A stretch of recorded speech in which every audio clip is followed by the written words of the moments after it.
and I can raise my voice and advocate for myself and my daughter and my son who has a lifelong disability. The quality of life in the near future looks bleak for me and for millions of Americans.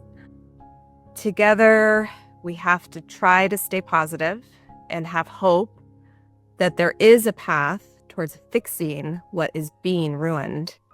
We deserve better, and we deserve more.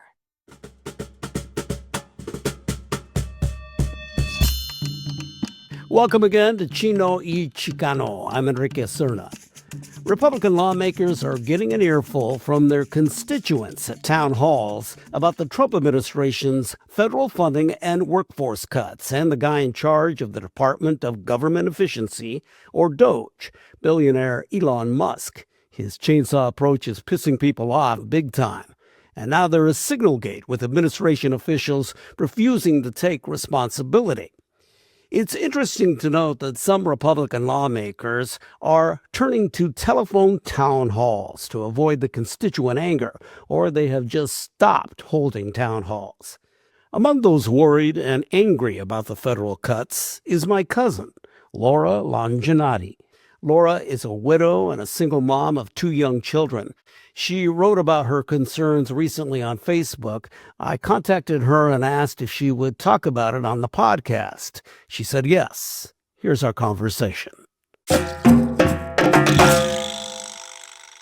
Well, hi, Laura, and welcome, cousin. You know, kind of an interesting way for us to have a connection and talk. And yeah, I got my Cerna reunion cup here. I know you're going to be there this year. Excellent. I do have one of those. Yeah, people don't know that we have this world-class family reunion every year, the second Saturday in July, and usually have a couple of hundred cousins and other relatives show up. So yeah, it's our Mexican-American family who lives strong. Yeah. So I wanted to talk to you because I saw this Facebook posting that you had written talking about your life and some of the issues you're facing. And in these times where they're talking about a lot of federal cuts that could have an impact on your life. And you've been through a lot of stuff. I mean, you're a widow and you're a single mom. You lost your husband, Tony. How long's it been now? It will be 2 years in June. You know, he passed away from cancer, and that was a long battle. I know that you guys really had to deal with. And he was one tough guy to handle all of that. So tell me about your kids and who they are, how old. Yeah, so we have 2 children. Avery is 8 years old and in 2nd grade, and she is wonderful. She is a bright little girl. She loves to read. She's doing a running club right now after school. She goes to piano classes or lessons. And then our son, Wesley, just turned 6 years old and is the sweetest little boy, very loving, but has some special needs. He has a rare genetic condition. So tell me about that. Yeah. So he has an ultra rare disorder that is a genetic disorder that causes a mitochondrial disorder. Which means that his brain development was hindered by the lack of production of a certain enzyme that is necessary in his mitochondria. So his brain at infancy and through development is not able to make the same connections that would be expected in a typically functioning child. And so there are delays in multiple areas, including motor abilities, his movement, his cognition, his thinking skills, and his speech and language development. Wow, that's a lot. Yeah, it is a lot. So what does that mean for you kind of on a daily basis and how you care for him? Yeah, so, he was born premature and he spent 3 weeks in the NICU. So from early infancy, we knew that there were delays. And so he was needing extra care, extra support at that time. He was slow to be able to sit up on his own, slow to crawl, slow to walk, and has had therapies on board, occupational therapy, physical therapy, and speech therapy. Um, since he was about 7, 8 months old is when we got those started. Because there were some things I was seeing. I am an OT by background, occupational therapist, and so I had that extra lens and that view of things aren't quite working correctly for him, and he is having delays. Um, so we've had quite a few years of working on things and trying to help him develop skills. Um, right now, he is able to walk on his own throughout the house. He can walk outside a certain distance, but his little body gets tired. He's not able to walk long distances. And then he does not have adequate safety awareness. And so he could lose his balance at any point, and he could make unsafe decisions at any point. So he requires consistent supervision from an adult at all times, basically. He has, little areas in the house where he can play independently, but he's always within earshot. He has delays in his fine motor skills, the uses of his hands and fingers. He has a few words that we can understand, and he understands a lot more than he can speak because one of the hallmarks of this disorder is challenges with speech and the coordination that it takes to get words out. Um, so he needs help with all of his what we would call activities of daily living, his bathing, getting dressed, using the restroom, uh, all of his daily activities and any of his learning, he really needs kind of supervision or guidance with. He needs some support with eating, um, and making sure that his food is prepared in a way that he won't be at risk of choking. One of the other risks of this disorder is an increased risk of having seizures. And so we were hopeful this wouldn't happen, but this last fall he began having seizures, and they are tonic-clonic seizures, which means similar to grand mal, it's his whole body having a seizure, and it takes a while for him to recover from those. Um, yeah, so he also, because of the mitochondrial disorder, we see some specialists at Seattle Children's, and we're very grateful for that team. They've been a wealth of knowledge. Um, he requires some supplements that he needs to take twice a day to help improve some of the functioning of those brain cells to give them their best chance to have enough energy to function and make connections and continue to grow. Wow, that's a Yeah. lot. So Yeah. your life is consumed, really.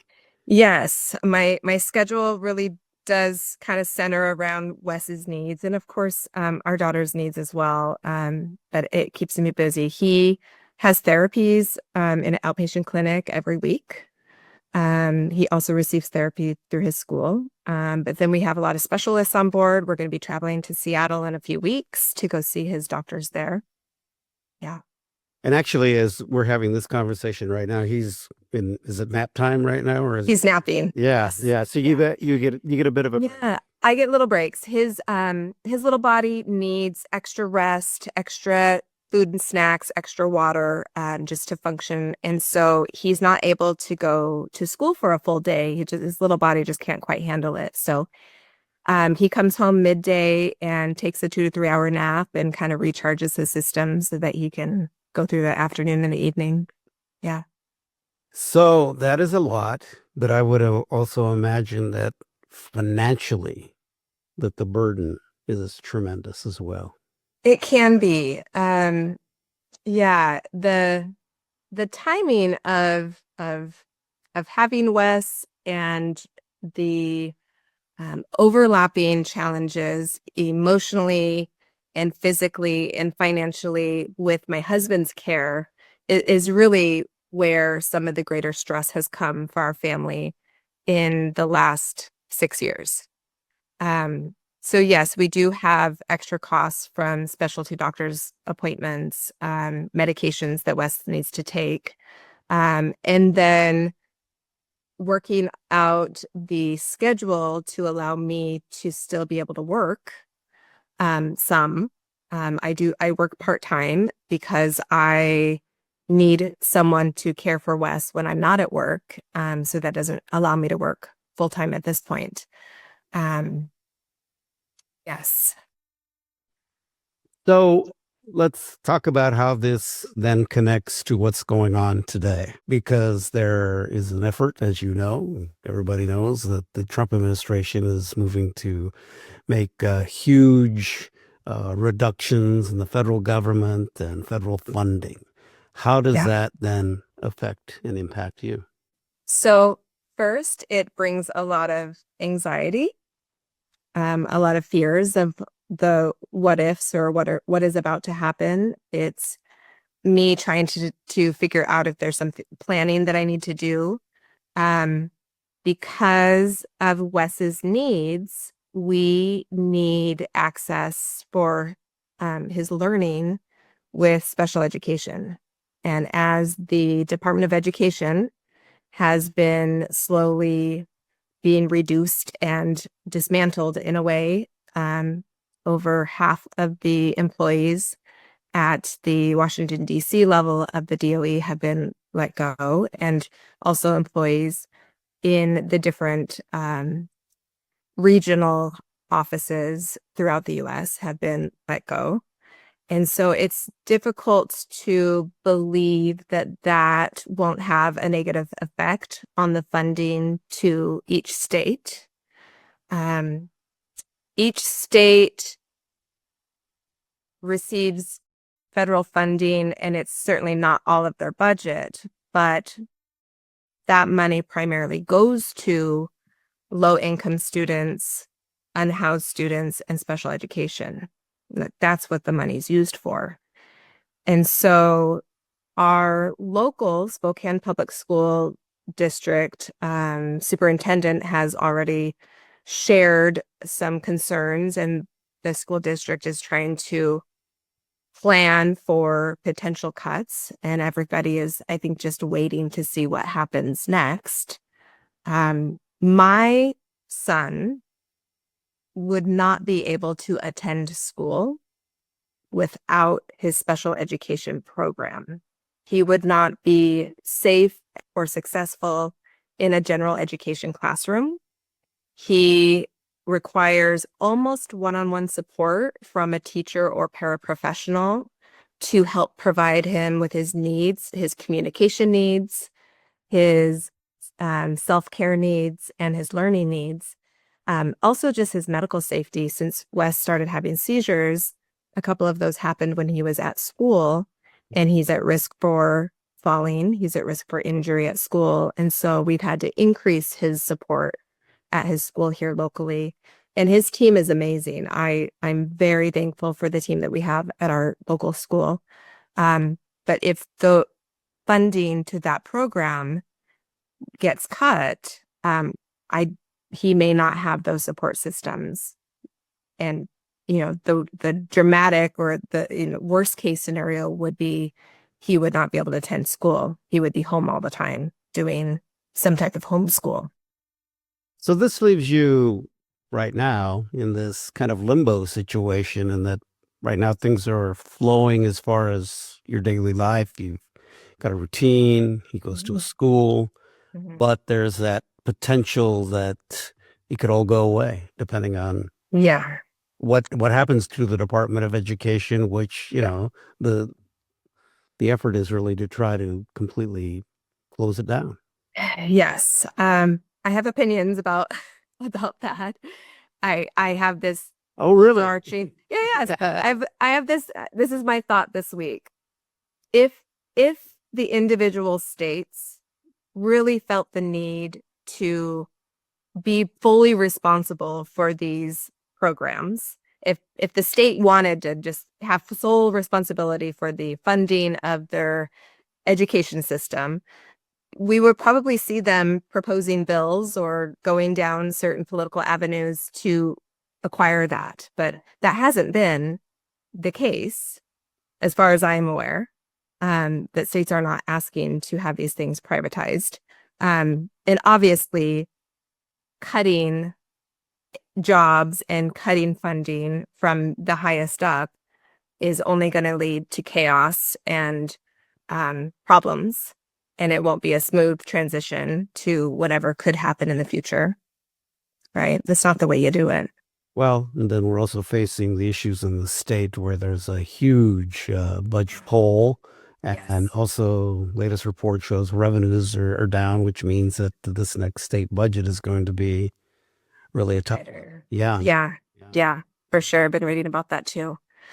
Um, so so right now, with how my family is kind of surviving and getting through our routines, there's other programs that we are benefiting from. And I wanted to talk about Medicaid.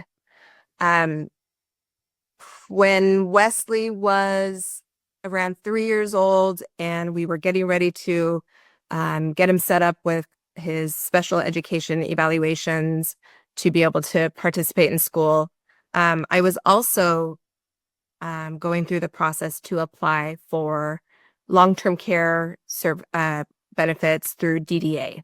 So DDA is the Developmental Disabilities Administration. It's run under the heading of DSHS, the Department of Health and Human Services. And it is a program that provides benefits for kids that are eligible and who have lifelong disabilities, to have Medicaid insurance, to have paid caregiving hours and paid respite hours, to name a few of the services that they provide. So when he was 3, I kind of started the process. It took almost 2 years to go through the process of applying.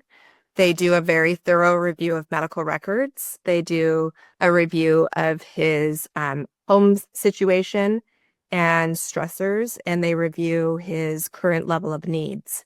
And because Wesley needs physical and emotional assistance throughout the day with all of his activities, he qualifies for quite a few benefits. So we have been able to utilize those benefits for almost a year, and that includes some paid caregiving hours. Now, after my husband passed away, it took a little bit of time for me to realize that I really needed to have some extra help on board with the scheduling and with Wes's care.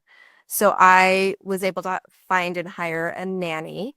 And that nanny from the beginning was willing and ready to go through the training process through the state of Washington to become a paid caregiver. And so she's gone through that process. So the state pays her to be physically at our house and providing care for Wes when I'm at work. It is not a large sum of benefits. It covers right now about a day and a half of care each week. Um, and that amount of care makes a huge difference in our lives, in my life, and my ability to work a couple of long 10-hour shift days and be able to bring in some income and have that trained person available to care for him and to help him. So, is any of that money, since the state is facing such a budget issue, being threatened right now? Have you been able to look into that? It is money that is provided by Medicaid. Okay. So So if it comes down from the Medicaid, federal government to the yeah, state. if Medicaid monies get cut, those services could get cut or reduced. Yeah. And with this continuing resolution that avoided the government shutdown, Shut down. there there had been talk of cutting back on Medicaid and Medicare possibly. And so that's part of the conversation here. So I imagine you're a little freaked out about that. Yeah. A little nervous about that one too. Um, the paid caregiving hours are so helpful to us. It also covers respite hours, and it also covers some money to go towards any specific medication needs or equipment needs that he has. But the other big piece is the actual Medicaid insurance. So Wes qualifies for Medicaid insurance. It's his secondary insurance because I work enough hours, I'm able to get insurance through my employer, but it picks up all the other expenses that come with those doctor's appointments and those medications. And it's been a huge help for us in the last year. I want to read something that you wrote in that Facebook post that I first saw. Okay. And you said, I have a really difficult time understanding why anyone in our government would choose to reduce or eliminate these programs and services. And as a mama bear with a kiddo who needs me to protect him and provide him with all the support that I can, I'm going to keep trying to find ways to speak out and fight for the continuation of these crucial programs and so many more, because that's what moms do. And that's what you're doing right now. Yeah. This has put you in a whole different situation in your life, right? Yeah. I mean, losing my best friend and partner and my kid's father was a big change. We've gone through a lot of emotional stress, helping him through his chemo journey and his surgeries. And I was providing, in 2022 through 2023, I was providing care for Tony. I was with him when he was at the hospital. He was in and out of the hospital for 10 months. And I was there with him when he was at the hospital. I was here with him when he was at the house. When he came home, I was caring for the kids. I was trying to get Wes all of the things he needs. He had doctor's appointments. So the emotional stress has been great and has been, kind of fueling my desire to share my story, kind of raise my voice a little bit and try to share with our representatives why these programs are so important. So I appreciate being here today to kind of try to do that. Yeah, if you had asked me, even 5 years ago, if I thought that my family would be needing any of these services, I would have been like, no, that we don't need that. That wouldn't be us. But we are now needing these services.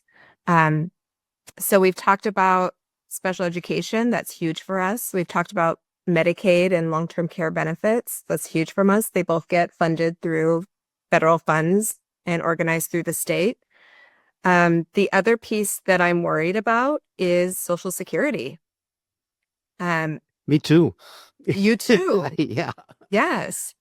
My children are beneficiaries, and my husband worked since he was 16 and paid into Social Security, and my children receive monthly checks for Social Security from his benefits. And that income allows me to work part-time and be physically available for my son to help him and care for him and take him to his therapies and take him to his doctors. And without that income, my life would look different. Like when I let myself take time to think about it, I would be forced to work full time. I would be forced to hire out of my pocket someone to care for my child who has special needs and special medications and, seizure risks, so that you can't just trust anybody. You need to go through a process of finding someone to meet that need. I don't know that I would be able to stay in our same home. I literally may be in a position to move to a smaller home. There's a lot of big life changes that could happen without these benefits. And again, benefits that we've paid into, right? Yeah. We As put the taxpayers. money into it, and Tony paid his Social Security money into the system. And so I am concerned that that could go by the wayside. There's that typical question that people hate that reporters ask, but Mhm. how does it make you feel? Now, so many people are suddenly realizing that Mhm. hey, I could be impacted like never before. Yeah. Yeah, exactly. I'm not just in my own little corner of the world doing my own little thing. Um, I I also think about like patients of mine in the past. I've worked in a variety of different settings as an occupational therapist. I've worked with a lot of low income older individuals who live by their Medicaid insurance and opportunities to have assistance and support and food assistance and insurance assistance. Um, so I think about those individuals as well. It makes me feel sad. It makes me feel angry. Um, it makes me feel nervous. Uh, all of the things, all of the feels that aren't particularly positive. I'm still trying to cope with the stress of the last 6 years of occurrences in my life. And I still feel like I'm just surviving right now. And that's the thing. I have these programs in place, and these programs are helping us on a daily basis. And life is still hard. Life still feels really hard right now. Managing all of the appointments and the needs and, the emotional challenges of grieving. Um, Life is hard right now, and it could get much harder without these programs. When you see what is happening in DC and the cuts, Elon Musk, Doge, the way they are cutting, the frustration. Yeah, I've been trying to find my voice. I've been calling my fifth district representative. I spoke with one of his reps a couple of weeks ago and tried to explain my story. And um, I was not shocked, but I was disappointed that he did not really understand what DDA was and what long-term care benefits were. So I took a few moments to explain to him what that included and what types of children and adults qualify for those benefits. Um, so and he was supposed to share my information with um Representative Baumgartner. Yep. And I don't know if that happened. Our representative had a town hall here in Spokane on Monday, and it has been in the news. Yep. Some clips from the town hall have been shared, and It was brutal. Let's put it that it, way. You yeah, know, it was well, brutal. And there were some constituents that were not quite happy, I, and I was not happy with how he responded to most of those questions that were placed.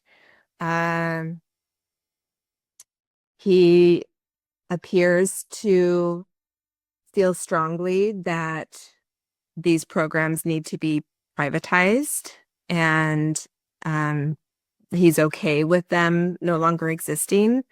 And it doesn't make sense to me that he's not seeing or wanting to say out loud the extent to which it's going to negatively affect people in our district. Um, and in speaking out now, what you wrote, posted on Facebook, and I know what you've been going through. I mean, it's been brutal for you. It's been really brutal. Uh, is is is that the thing that you're trying to get people to wake up to understand? I guess you have your story. And I would imagine there's so many other people that have similar types of stories or are suddenly realizing the impact of all of this. yeah. Oh, yeah. And oh, yeah. I'm in that category too. Yeah. I think my specific story is unique because I have these multi traumas Right, right. of losing my husband and then having a child with a disability and realizing when Wes was diagnosed with this just genetic disorder, Tony was in the hospital fighting for his life. So the timing of everything has just been overwhelming. So yes, sharing my story, um, I hope that parts of my story are very relatable to, I know they are, kind of getting my story out and sharing that voice of moms and dads with kiddos with disabilities. Um, I've been feeling the urge to get more involved in the community, to find some like-minded moms who have some ideas on how we can share more of our stories with our representatives, um, and see if we can make a change in our district, towards a representative who maybe would fight for us in a different way. That comes back to what you want people to do in hearing all of this. What are you Yeah. hoping that they will do? I hope that people gather and share information. I think I've been trying to be purposeful in reading and um, finding information that is true and honest information. I've been trying to focus on information coming from our Congress persons and our senators and credible news sources. And then I've kind of been sharing that knowledge with my family and friends. And many of them are thinking or telling me, oh my gosh, I didn't know that was happening. And so part of what I hope others would do is maybe gather and find like-minded people to kind of be um, able to share this information with more people. Contacting representatives, I've been using the fivecalls.org. I've got the app on my phone. It makes it super easy to come up with the words to say, I want these programs in place. I don't agree with votes that go towards bills that propose cuts to these programs. So I do encourage more people to make the phone calls to try to gather and share credible information. Feed, wading through the misinformation and being able to help each other to differentiate that.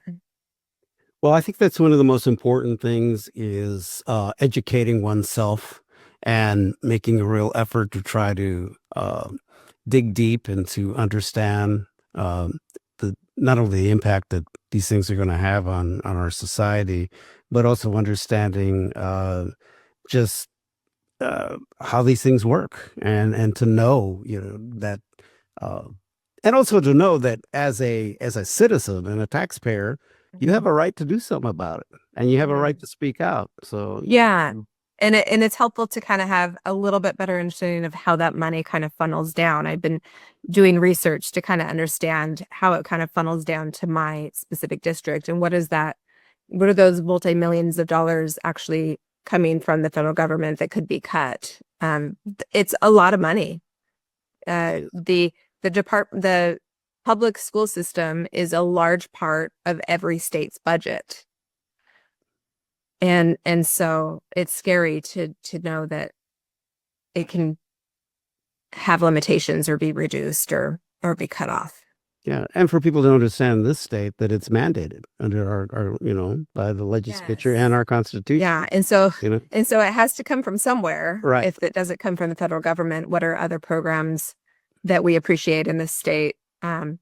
We have some wonderful benefits in Washington State. The Washington paid leave has been very helpful for my family. I've needed to use it multiple times. Um, yeah. I guess the one thing that I would encourage people to do is that, if you watch the news on television or listen to it on the radio, yes, that's one thing. But I also think read and, Yeah. try to dig deeper to try to understand things because I think that that is so important for all of us to try to just realize what is happening and how the potential Mhm. impacts here. Does it ever piss you off? I It mean, pisses me off. Yes. Yes. I mean, as you were saying that, I started thinking about all of the other things that could impact my family. I was thinking about the research study that I enrolled Wes in. He's a member of multiple research studies, and is the funding going to get cut for his research team that's out in Providence, Rhode Island at a hospital there? the physician that discovered the genetic disorder that Wes has is actively working on finding treatments for this disorder. And if he is receiving federal funding and grant money, that research could be completely cut off, and my kiddo won't be able to get access to the treatments that he needs. I mean, it comes at us in so many different areas. It's difficult to think about all of it at once. So is there anything in particular that I haven't asked, or something in particular that you would like to say to people? So I took some time to write a couple of my thoughts down. And so I would love to read that, because that's how I process things. Writing stuff down is usually Please do. my easier way to do it. So I am a mom. I am a daughter, a cousin, a friend. And I've lived through hard things in my life. And life is still feeling hard because I'm raising 2 young children on my own without my husband because he died. And through all of these experiences, I have learned that I am strong and I'm resilient, and I can raise my voice and advocate for myself and my daughter and my son, who has a lifelong disability. But the Trump administration and Elon Musk are tearing our country apart at the seams and dismantling programs and services meant to help Americans. The quality of life in the near future looks bleak for me and for millions of Americans. We will endure it, but many of us are going to suffer because of it. Together, we have to try to stay positive and have hope that there is a path towards fixing what is being ruined. We have to stand up and say, this is wrong, we deserve better, and we deserve more. Well said. Very well said. You have been through a lot, but obviously the strength is there, and I understand why your husband married you, and I understand why your 2 children have such a powerful mom. And so that's the thing. And I have a great cousin. So well, and thank you again for the opportunity to share my voice and to be on this show and participate in this interview, and it means a lot to me. well, we'll stay in touch, obviously, and let's talk more in the future, see how things are going. Let's see how things play out. So yes, that would be great. All right, hang in there, cuz. Thank you. The Chino Chicano podcast is available on your favorite podcast provider. You can watch the video version on YouTube, and Converge Media, a leading producer of culturally relevant content in the Pacific Northwest. We'll talk more later.